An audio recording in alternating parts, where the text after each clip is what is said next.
Әдебиеттік оқу сабағына қош келдіңдер. Бүгінгі сабағымыздың тақырыбы денсаулықты сақтай біл. Назарымызды оқулығымыздың 16 бетіндегі бірінші тапсырмаға аударайық. Кестеге аурудың белгілерін жаз. Дәптерлеріңді ашып, кестені сызып, үлкендердің көмегімен берілген аурулардың белгілерін жазып шығыңдар. Тіс шегі, тістің түсі өзгереді, жоғары сезімталдық пайда болады. Тұмаудың кезінде тамағымыз бен тыныс жолдарымызды ашып, ыстығымыз көтеріледі. Тамақ баспасы кезінде жұтқыншақ қызарады, бас ауырады, дене қызуы көтеріледі, тағы да басқа белгілер бар. Балалар, қайсысын жұқпалы деп ойлайсың? Бізде барлық аурулар да жұқпалы. Сондықтан өзімізді сақтап жүруіміз керек. Назарымызды қоян ертегісіне аударайық. Орыс халқының ертегісі. Ертеде орманда бір қоян ауырып қалыпты. Қоян ем іздеп тоқылдаққа келеді.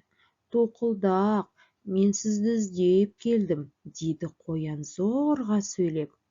Көптен бері ауырып жүрмін, емделейін деп едім. Тоқылдақ қоянның өңіне тесіле қарап, қай жерің ауырады? Деп сұрады. Қай жерімнің ауыратынын білмеймін. Әйтеуір түлкінің қарасын көрсем, дірілдеп, әлсіреп қаламын, деді қоян. Тоқылдақ оның ауруын таппады. Қай жерінде дерт бар екен біле алмай тұрмын. Үкіге барып көрші, деді тоқылдақ.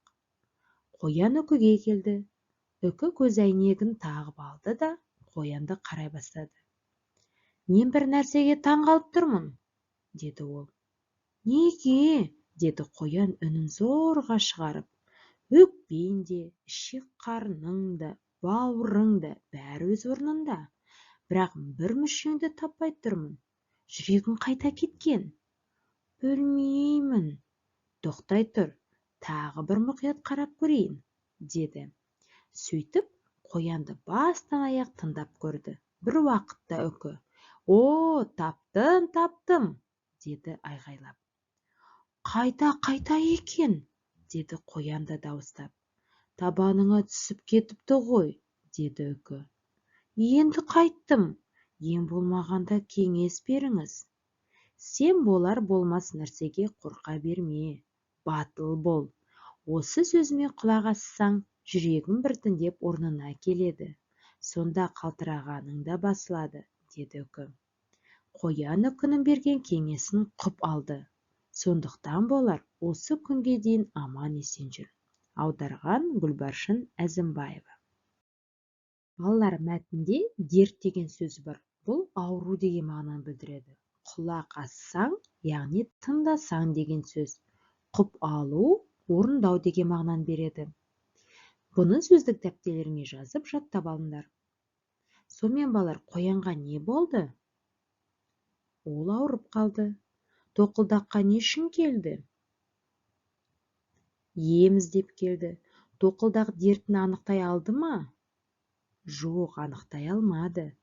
Үкі қай мүшесін таппады қоянның? Жүрегін таппады. Қоянның жүрегін қайда дейді? Табанына түсіп кетіпті дейді. Қоян үкінің берген кеңесін орындады ма? Я, ал қандай кеңес берді?